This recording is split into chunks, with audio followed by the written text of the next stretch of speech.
Hello, and a very warm welcome to our Cell and Gene Therapy Insights Live 30 webinar on transient expression of mRNA, lipid nanoparticle-based chimeric antigen receptors for safe immunotherapy. I'm Elisa Manzotti, founder of BioInsights, and joining me today is Dr. Sandy Tretbar from the Fraunhofer Institute for Cell Therapy and Immunology, who will discuss the challenges associated with the current state-of-the-art methods for transduction and why lipid nanoparticles offer a high-efficiency alternative. And so for now, please let me introduce our presenter. Dr. Sandy Tretbar is the group leader of the ATMP Engineering Group at the Fraunhofer Institute for Cell Therapy and Immunology. Her research experience is in the RNA field, and she currently works on cell therapy and immuno-oncology to investigate mRNA-based gene therapy and the production of ATMPs for treatment of cancer and various other diseases. Well, thank you very much indeed for joining me today, Sandy. I will hand over to you now for your presentation. Thank you very much, Eliza, and welcome everyone to our today's seminar. And it's a very great pleasure for me to guide you through our current research on transient expression of mRNA-LNP-based chimeric antigen receptors for safe immunotherapy. All the data and experiments I'll show you in the next 20 to 25 minutes were performed by my very ambitious and experienced PhD student, Reni Kitte. She's in her third year, and I'm very proud that I can present her data today. Okay, I'll start with current limitations and challenges of CAR T-cell therapy and the current manufacturing process of approved CAR T-cell products. So basically, patients undergo leukapheresis, and then the blood product is shipped to the manufacturer, and their T cells are isolated, and then they are directly transfused by lentivirus or retrovirus, and then after that CAR T cells are expanded, and then they undergo some quality controls before they are reinfused into the patient in hope that the CAR T cells that are armed with the chimeric antigen receptor then recognize the corresponding tumor cell to eliminate the tumor. The limitations, there are several ones, and I just want to mention a few of them.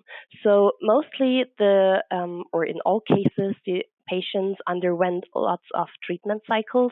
So they had at least 2 or 3 chemo or radiotherapy cycles, and the T cells are of mostly poor quality when they arrive at the manufacturer site. Then they are directly transfused with the virus, and there we have safety concerns because the DNA of the virus is integrated into the genome at a random spot and might cause insertion mutagenesis. And furthermore, another limitation is that stably transfused CAR T cells can cause long-term side effects in the patients, such as neurotoxicities or cytokine release syndromes, where the patients suffer a lot from or even die. So there are multiple ways in order to address these limitations, and one way would be to produce transient CAR T cells. In that case, we would also work with a leukapheresis from a patient and isolate T cells, but the T cells would be expanded first in order to get a high number of T cells, and then they would be genetically modified, but not with virus, but with mRNA that encodes for the chimeric antigen receptors. And with that production cycle, you could eliminate all of the limitations that are named here on that slide, the poor patient T cell quality because you expand the cells first, then you do not have these safety concerns for insertion mutagenesis, and the long-term side effects are also reduced because of the short half-life of mRNA. One further advantage of mRNA-LNPs is that they have a great potential for in vivo application. That means you could directly insert or inject mRNA-LNPs intravenous into a patient, and due to this non-permanent modification, you have a higher safety profile. and you could produce an off-the-shelf product. That means the mRNA-LNPs can be produced in very high levels. They can be stored, cryopreserved, and then taken out if a patient would need a CAR T-cell treatment. And this would also further reduce or eradicate another issue that for most cases, we have no tumor-specific targets, only tumor-associated targets, and therefore it would be of very high interest not to eradicate or to eliminate the non-tumor cells, the healthy tissue that also express the tumor-associated targets lifelong, but only for a certain amount of time. So we took the challenge and developed the mRNA technology here at the Fraunhofer IZI in Leipzig, and I would like to tell you a little bit about the details.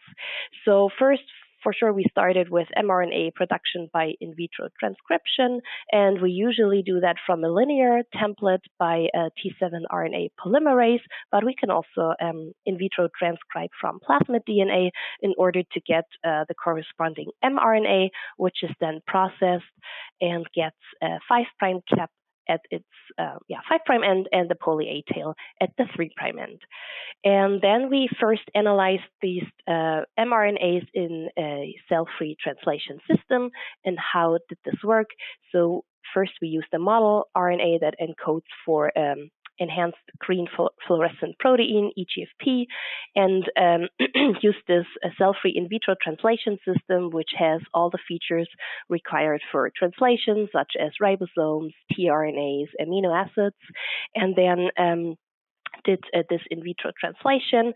Then the EGFP protein was produced, and we separated everything on SDS page and plotted this onto a cellulose membrane, where we performed Western blot in order to detect the EGFP protein and to quantify the translation efficiency. If we had no RNA in our translation system, we for sure got no fluorescent protein.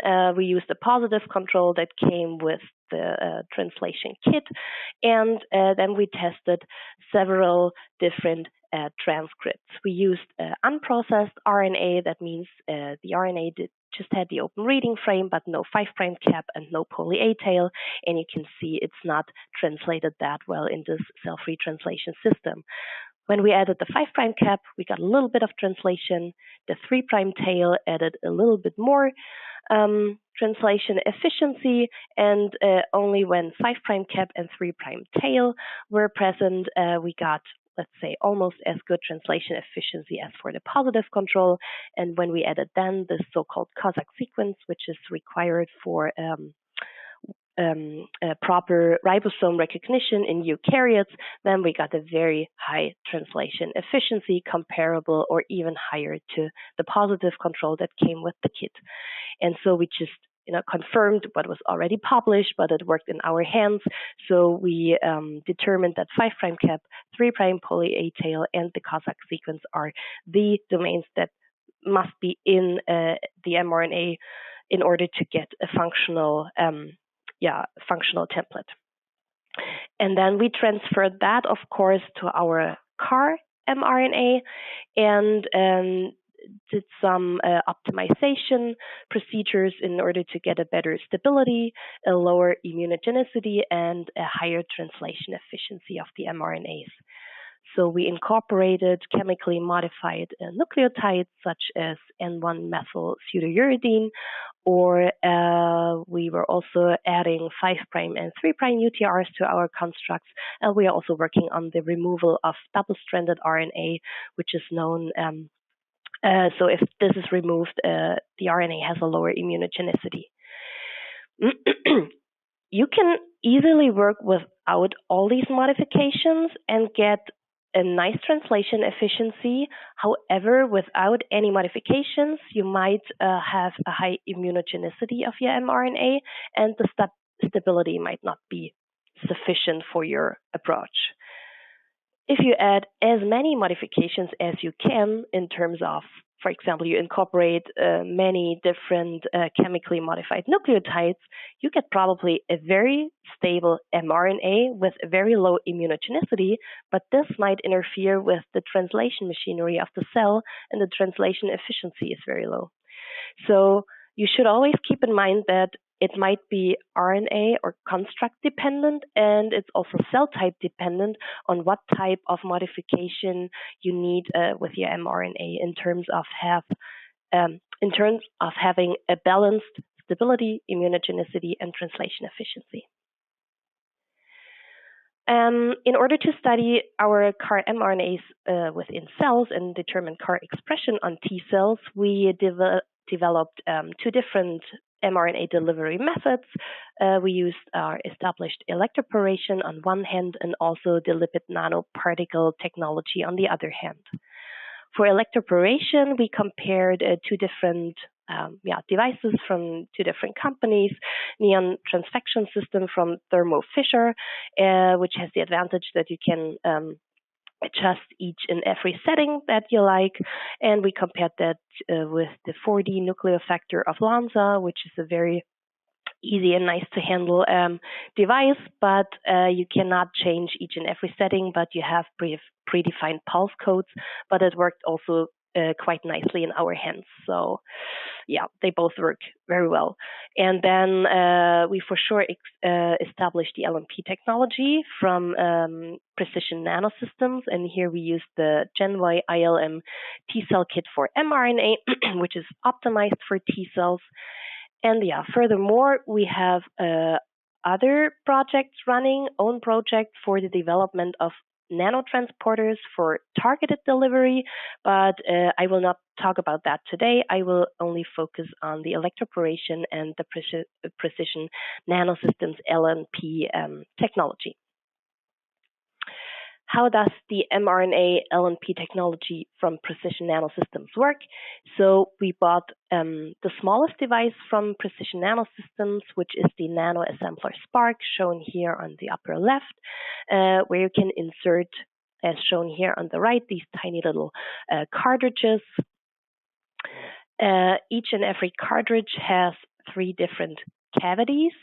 The one on the left, which has the blue solution in it, means this is the reservoir for buffer. In the middle, you apply your mRNA dilution, and on the very right, here shown in orange, you add the lipid mix.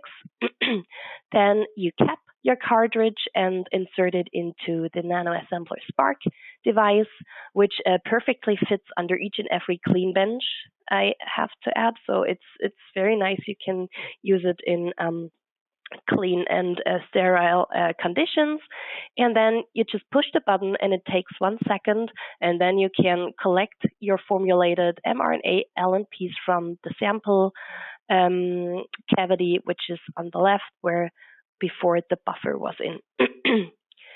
So what happens once you push the button, you induce a laminar flow, and the lipid mix sort of comes together with the mRNA in small microfluidics, and the mRNA is efficiently encapsulated into the lipids. And this is highly reproducible. You have a very controlled handling.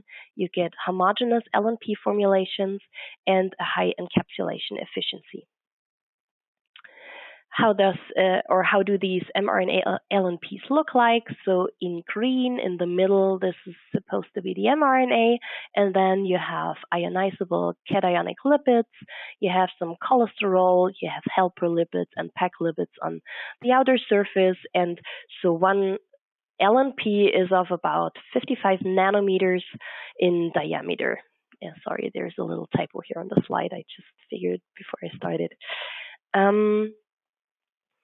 So we just took the workflow that Precision Nanosystems offered or provided for us. So we isolated PBMCs from Buffy code on day 0, and then did a T-cell isolation and activation.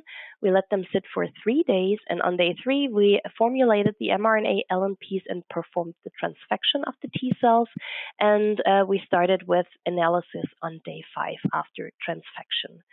And the first experiments were carried out also with EGFP mRNA. And here is a short overview how these nanoparticles are taken up by a cell. So it's based on receptor-mediated endocytosis. So the LNPs are bound by apolipoprotein E, which is shown here, this little bubble in gray, which then binds to cell surface receptors on the T cell, and then they are taken up via endocytosis.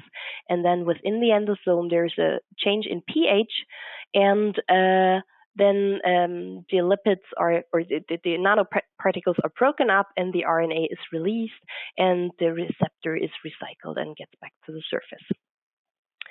So as I said, we first performed this with a model RNA, the EGFP mRNA. Without LNPs, we had a very high viability of the T cells, shown in blue, the blue rectangles, and then no GFP expression for sure. If we had 1 microgram per milliliter mRNA inside the nanoparticles, then we got a very high transfection efficiency and EGFP expression of about 90%, which was only slightly higher when we offered 4 microgram per milliliter mRNA. We just saw that the viability dropped a little bit the more RNA we added, but it was not drastically reduced. So these experiments made us already very happy, and it worked very, very nice in our hands. And we adapted the workflow a little bit for our CAR T cell generation. So why did we do that? One reason is because of our CAR detection method.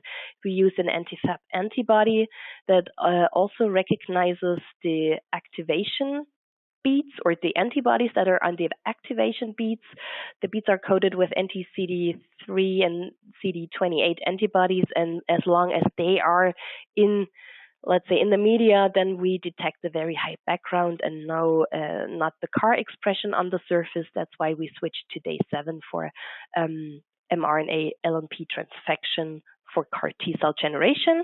And the more prominent reason why we did that is, if we think about this ex vivo transient CAR T cell production cycle, we wanted to expand the cells first anyways in order to have a good cell number. So day 7 or even day 10 worked very nicely in our hands for transfection. Before we apply the mRNA-LNPs to the cells, we characterize them a little further. So we study the mRNA recovery as well as encapsulation efficiency, and we do that with the so-called ribogreen RNA reagent. It's a kit provided by Invitrogen, and it's based on let's say, breaking up the mRNA-LNPs and then quantify the RNA that was encapsulated by a fluorescent reagent. And we can also determine free RNA that was not encapsulated. And furthermore, we look at the size and the polydispersity index of the mRNA-LNP solution, and we use therefore a synthesizer. It's a dynamic light scattering device for particle analysis, and we can see in gray, the gray bar of the LNP size shows the 50-55 nanometers diameter that I stated before. If the LNPs are empty, and if we encapsulated mRNA, then the LNPs get bigger to about 70-80 nanometers in size, and it differs a little bit from CAR construct to CAR construct. And then the polydispersity index, the lower the index, the better it is, the more homogeneous the solution is. So they were all in the range of the empty LNPs, so that was quite good data.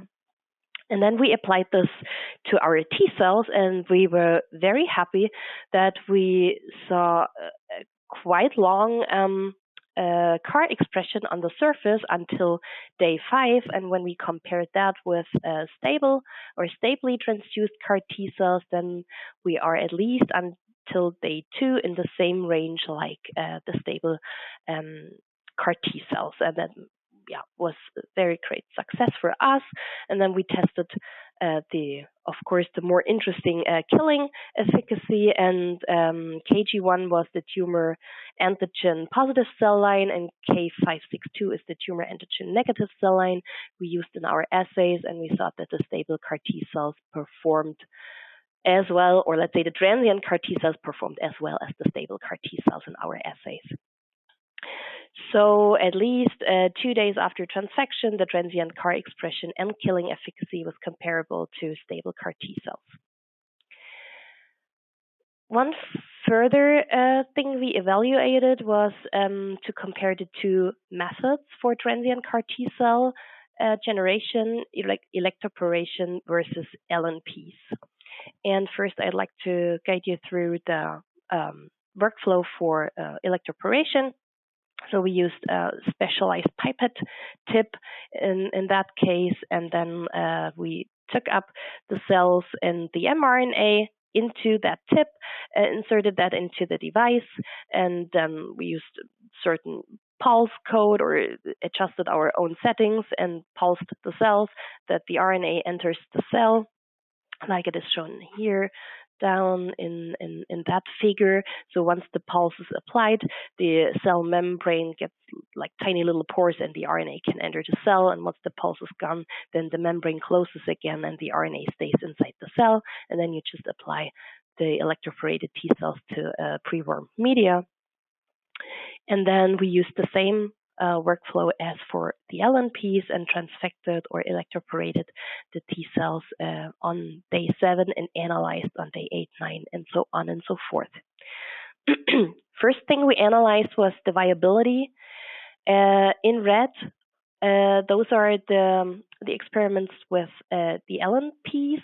The blue curves show experiments with electroporation, and black means untransfected T cells. I think one thing that we can conclude from both donors is that directly after transfection, electroporation is more harmful for the cells than the LNP treatment. Since the blue curves go down, however, the cells somewhat recover after a few days, obviously when the CAR expression is not longer there. I'm not quite sure what happened to the red line on donor 1, I must admit. So we saw that the viability dropped a little bit also with LNPs, but it was not present at the second donor. So you might have donor variabilities that you need to take into account once you perform your experiments. But I think the overall message is that directly after transfection, electroporation is more harmful to T cells than LNP treatment. And we will repeat these experiments with at least 2 or 3 more donors in order to get a bigger picture. Then we determined the CAR expression. And that was very striking for donor 1. We saw a similar trend for donor 2. So after 1 day, we get a similar CAR expression for both methods. However, CAR expression drops a lot on day 2 after transfection for electroporation, and the CAR expression stays much longer when the T cells were produced with CAR LNPs. We included one further time point, 6 hours after transfection, and we saw that already after 6 hours, the electroporated cells had their peak CAR expression, whereas the peak CAR expression for the LNP trials were after 24 hours, which is kind of plausible because this is how the RNA enters the cell. In terms of electroporation, the RNA is naked and is directly available for the ribosomal machinery or translation machinery after electroporation. Instead, the RNA needs to be released from the LNPs, which takes much longer, and this might also explain why the RNA is longer present, or the CAR expression is longer present in the LNP experiments than for electroporation. The most interesting part for us was then the CAR T cell efficacy, and this correlates nicely with the expression level of the CAR, so the efficacy against tumor antigen positive cells dropped a lot on day 2, as you can see in the blue line, which is true for both donors, and killing efficacy stayed longer when the T cells were treated with mRNA-LNPs. Also, both donors differed a little bit in killing efficacy, and you can also see in donor 2 that the controls somehow went up and started to kill the target cells, although they were not transfected with a CAR from day 4 on. And we analyzed this a little bit further and found out that this is due to a higher level of CD8 positive cytotoxic T cells within that donor compared to donor 1. So again, it's not that easy to work with donor material, and you always have to have lots of replicates in order to get a bigger picture. However, I think we can also draw the conclusion that we have prolonged killing by mRNA-LNP-generated transient CAR T cells, which might be an advantage over the electroporation method, which is the state-of-the-art method used in clinical trials at the moment. And hopefully we have a prolonged therapeutic window then of at least 2 days if we generate T cells with mRNA-LNPs. Okay, and with that, I would like to summarize our data. So we have developed several mRNA delivery methods in our lab. I hope I could show you that the mRNA-LNPs outperformed the electroporation method in terms of viability and duration of CAR expression and killing efficacy. And we were able to show that the transient CAR T cells are as efficient as the stable CAR T cells, at least in our in vitro assays. And shortly, so what's next? So Reni will perform in vivo experiments with ex vivo generated transient versus stable CAR T cells in mouse models, and we will use the next bigger device from Precision Nanosystems for that. In order to formulate the mRNA-LNPs, we will use the Ignite and not the Spark. And we will also compare healthy donors versus patient material in terms of viability, CAR expression, and so on, because this is much more interesting than using healthy donors. And we will also perform upscaling experiments of transient CAR T cell production using semi-automated production devices. And I'm sorry, there's a little overlay here of the pictures and the text. So we have a Clinimax Prodigy and the Cocoon from Lonza in-house. Yeah, and I will skip the next 2 slides for time reasons, and I'd like to thank all colleagues from my lab, especially of my and Ulrich's ATMP Engineering Unit. Of course, I'd like to thank our biggest collaboration partner in that terms, Precision Nanosystems, and all of our other collaboration partners and funding sources, and you for your attention. Fantastic. Oh, thank you so much, Sandy. Sadly, we have run out of time. Thank you to our audience for joining us today, and also for the amazing list of questions we have. Unfortunately, we couldn't get to nearly any of them today, but rest assured, we will pass them on to Sandy and the Precision Nanosystems team, and they will reach out to you directly to meet your needs there. Thank you again, Sandy, for a fantastic presentation. The on-demand will be available tomorrow, so do look out for an email from us in your inbox, and feel free to watch back the webinar or pass that on to your colleagues. And thank you very much indeed for joining us today. And we hope to see you again next time.